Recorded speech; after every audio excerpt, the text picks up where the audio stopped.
At the heart of every story lies a decision, a twist of fate that changes everything. I used to believe in the fairy tales of love, trust, and shared dreams. But when betrayal hit close to home, it reshaped my world in ways I could never have imagined. This is a tale of corporate challenges, hidden vendettas, and personal revelations. Dive into a journey that took me from the comforting arms of love to the cold clutches of revenge and, surprisingly, back to the warm embrace of understanding and redemption. If you've ever been caught in the crossfire of love and ambition, this story might just resonate with you. Join me as I navigate the intricate web of emotions, decisions, and consequences that fate spun for me.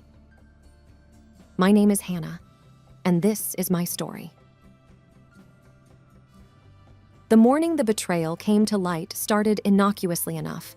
It was a Wednesday, the middle of a work week, and my morning coffee had just finished brewing. But with the sound of my phone buzzing on the kitchen counter, my life was about to take a dark, unexpected turn. An anonymous email hit my inbox, and the contents shook my world to its core. "Hey there," it began. "You don't know me, but I thought you should know about your husband's little secret venture.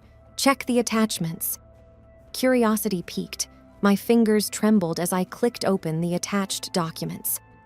What unfolded before my eyes was evidence of my husband, Richard, secretly funneling company funds into his private account. Funds from the company I had dedicated the past decade of my life to. I felt like I was free-falling. A mix of anger, pain, and confusion bubbled up inside me. How could he do this? I whispered to myself. After everything we built together? It didn't take long for the scandal to explode. Word got out, and the board members were swift in their actions. By the end of the week, I was let go, the fall woman for a betrayal I had no part in. Richard disappeared, leaving me to deal with the fallout. Friends who I thought were genuine began to distance themselves. The life I had built was crumbling around me. Months later, after drowning in depression, I decided to rebuild. Not for Richard, not for my old life, but for myself. I started at a new company, Fresh Start Tech, and things began looking up. Every night, as I went to bed, I'd tell myself, tomorrow will be better, tomorrow will be brighter. And then, as if by some twisted joke, he resurfaced. Richard, after laying low for months, had the audacity to apply for a position at my new company. And here's the kicker. He didn't know I worked there. As I sat at my desk, reading his application that had landed in my inbox due to a system error, a wicked idea began to form. Karma is about to make a U-turn, I said to myself with a smirk. Pulling up the email, I began typing, "Dear Richard." And just like that, my plan was set into motion. What followed was a series of events that I can only describe as fate's sweetest revenge. I leaned back in my chair, formulating my thoughts. The office was quiet, save for the hum of the air conditioning. The dim lighting from my desk lamp illuminated Richard's resume, making me think of all the possibilities. "Dear Richard," I began. "Thank you for applying to Fresh Start Tech. We're intrigued by your application. We would like to schedule an interview. How does tomorrow sound?" I hesitated before hitting send. Is this really what I want? I asked myself, feeling a pang of guilt. But then, images of my past, losing my job, my reputation, and everything I had worked so hard for, flashed before me. I clicked send before I could second-guess myself any further. The reply came sooner than I expected. "Tomorrow sounds great," Richard responded. "I'm looking forward to it." His signature at the end, with that familiar pompous flair, reignited my determination. I pulled Jane, the HR head, into my office. "You remember Richard, right?" I began, explaining the whole fiasco and my plan to her. Jane, a fierce protector of her employees and a woman scorned once too often herself, was immediately on board. "Let's make him squirm," she said with a wicked grin. The day of the interview, I felt an odd mix of excitement and anxiety. My heart raced as I took my position behind the one-way mirror of the observation room, adjacent to the interview area. Jane was to lead the interview, but I would be watching his every move, every reaction. Richard walked in, looking as confident as ever. The arrogance in his stride was just as I remembered. Jane began the interview in the most ordinary way, asking about his experience, why he wanted to join Fresh Start, the usual stuff. But then, the questions started becoming more personal. "How would you handle betrayal from someone you trust?" she asked, eyeing him intently. Richard shifted uncomfortably, clearing his throat. I believe trust is the foundation of any relationship, be it professional or personal," he stuttered, clearly caught off guard. Jane continued. "Have you ever faced a situation where your integrity was questioned?" His face flushed, beads of sweat forming on his brow. I suppressed a smirk, taking a sip of my coffee. The show had just begun. He struggled through the rest of the questions, the atmosphere thick with tension. And then, just when he thought it was over, Jane delivered the final blow. "We've recently hired someone you might know," she said nonchalantly, sliding a photo across the table. A photo of me, taken during a recent office party. I could almost feel the blood drain from Richard's face. I didn't know she worked here," he murmured, his voice barely above a whisper. Jane leaned in, her face inches from his. "Oh, didn't you? Well, she's doing great, by the way, thriving even. Funny how life turns out, huh?" The interview ended shortly after. Richard practically sprinted out of the room, his dreams of a cushy job at Fresh Start Tech shattered. As the door closed behind him, Jane walked into the observation room, her face beaming. "That felt good," she said, high-fiving me. I smiled, taking a deep breath. "It's a start," I replied. "But I've got a feeling this is just the beginning." Word quickly spread around the office about Richard's disastrous interview. My colleagues were supportive, their whispers of encouragement mingling with disdain for Richard's audacity. For once, office gossip was on my side. A week later, a colleague named Marcus popped his head into my office. "Heard you're a coding genius," he started. I raised an eyebrow in surprise. I did know coding, but genius might have been stretching it. There's an anonymous blog going around about Fresh Start's successes and failures. Some posts have sensitive information that only someone internal would know. My heart sank. It couldn't be. Richard wouldn't be so brazen, would he? "Show me," I demanded. Marcus handed over his tablet, and the anonymous blog stared back at me. Sure enough, there were posts suggesting inside knowledge. One post even hinted at my past, with just enough vagueness to stoke curiosity without outright stating facts. I thought back to Richard's technical prowess. He wasn't just good, he was excellent. Tracing him would be a challenge. I need to figure out who's behind this, I said to myself, my determination rekindling. Over the next few days, I dove deep into the virtual world, dusting off old coding skills and seeking help from hacker forums. I was up against a mastermind, but two could play that game. Late one night, as I pored over lines of code and server logs, a breakthrough came. An IP address, hidden behind layers of encryption, pointed to a familiar location. Richard's old office space, which he had converted into a makeshift apartment post our fallout. Now, with evidence in hand, I needed a plan. I called Jane and Marcus, and together, we hatched a strategy. Using the blog as bait, we would create a fake company scandal, something so juicy Richard wouldn't be able to resist posting. Over the next few days, fabricated emails about a potential merger, one that would jeopardize hundreds of jobs, were strategically leaked where Richard could find them. As expected, the story was up on his blog within hours. The trap was set. As the story exploded online, our fictional narrative played out perfectly. Employees, in on the ruse, expressed faux outrage on social media, amplifying the chatter.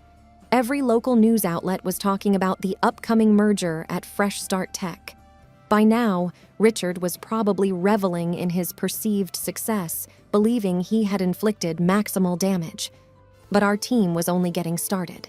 Jane used her media contacts to hint that the whistleblower might be a disgruntled ex-employee with a personal vendetta. The focus slowly shifted from the scandal to the mysterious blogger. Then, Marcus approached me with a wild idea. "What if we can tie him up financially too?" he mused. I was intrigued. Marcus explained that with Richard's technical expertise, he had to be using a VPN and other premium tools to keep his activities covered. Tools that weren't free. With Marcus's knowledge in cyber forensics, we could trace back his digital payments. The task was daunting, but the duo of Marcus and myself was relentless. Days turned into nights as we scoured the depths of the internet, chasing down the breadcrumbs Richard had unwittingly left behind. One afternoon, amidst a pile of payment gateways and masked transactions, a clue emerged. A single payment to a premium VPN service linked to an account under a pseudonym King Richard used in college. Jackpot. But how would tying him to a VPN payment make a difference? Here's the twist. Using VPNs for malicious activities violated the terms of service of most providers. If we could prove Richard's misdeeds and report them, not only would he lose his cover, but he would also face hefty fines. Gathering all our evidence, we approached the VPN provider. To our delight, they were extremely cooperative, condemning any misuse of their services. Within days, Richard's service was terminated and a significant fine was levied on him. We didn't stop there. We also sent all our findings to other tools and services he had used, ensuring a domino effect of penalties and account closures.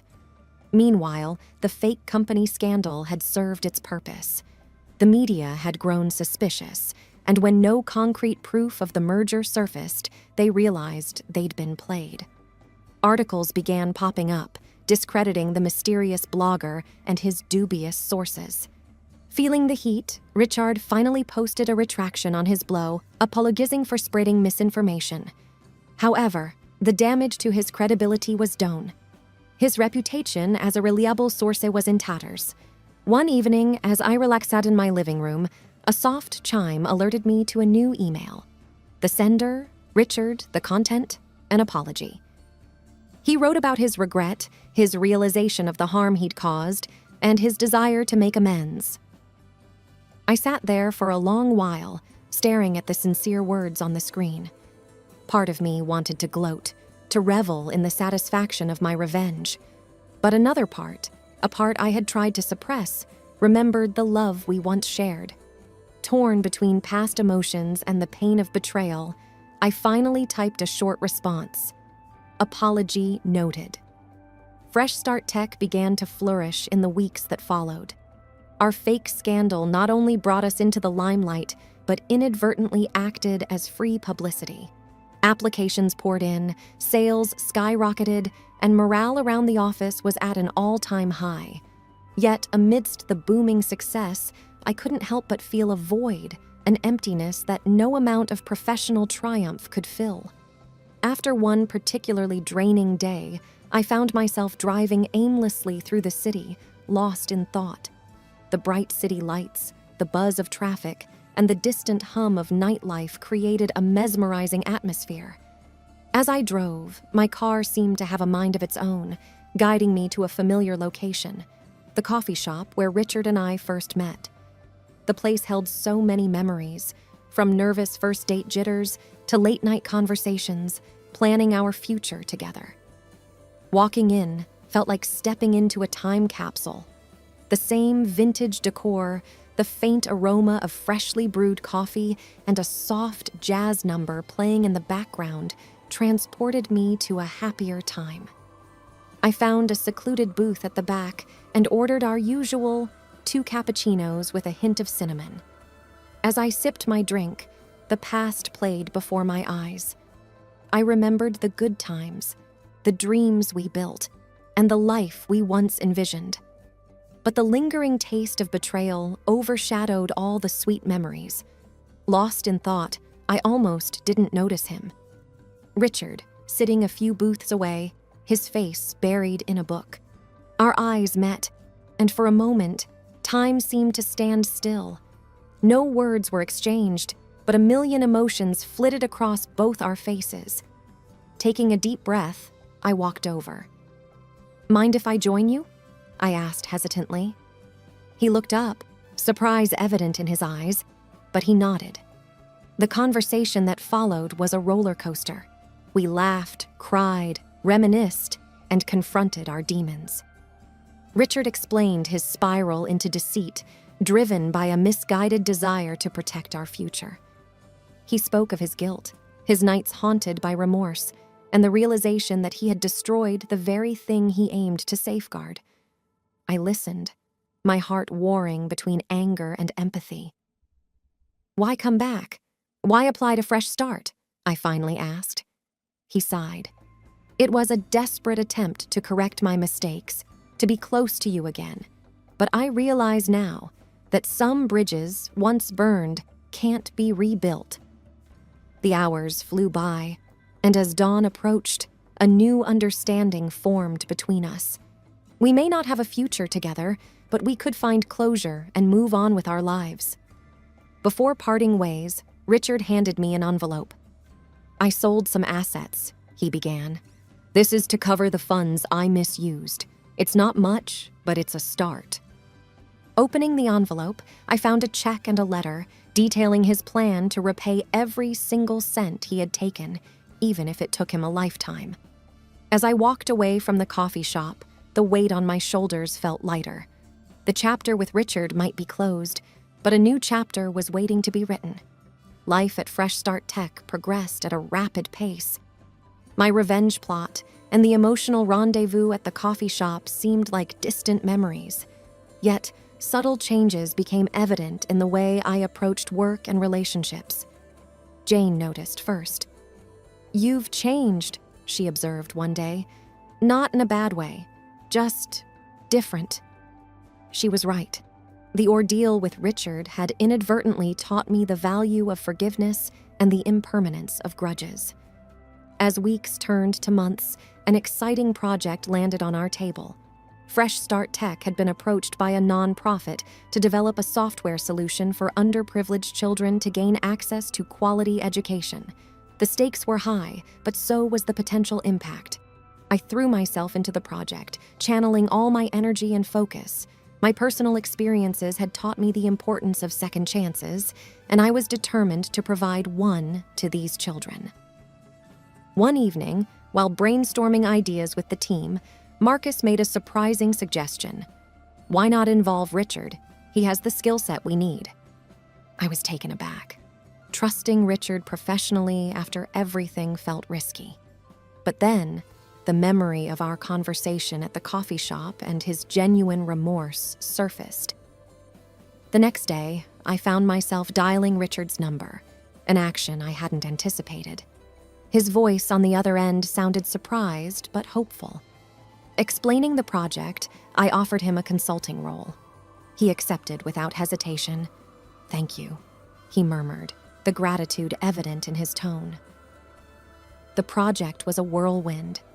Days were filled with coding marathons, brainstorming sessions, and endless cups of coffee. Richard, true to form, was a genius. His expertise was invaluable, and it became clear that his involvement was crucial for the project's success. As the software took shape, something unexpected happened.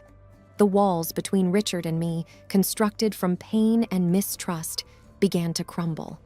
We weren't returning to old romantic patterns, but a new, stronger bond of friendship and mutual respect emerged. The day our software launched was one of profound triumph. Thousands of children would benefit from it, and Fresh Start Tech received accolades for its philanthropic venture. At the launch party, Richard approached me, a bottle of our favorite champagne in hand. To new beginnings, he toasted. I nodded, clinking my glass against his, and to second chances. The journey had been long and tumultuous, from love to betrayal, revenge to forgiveness, and estrangement to camaraderie. But as I stood there amidst the celebration, I realized something crucial. Life is never a straight path. It's a series of twists, turns, and reroutes, but ultimately it leads us exactly where we're meant to be.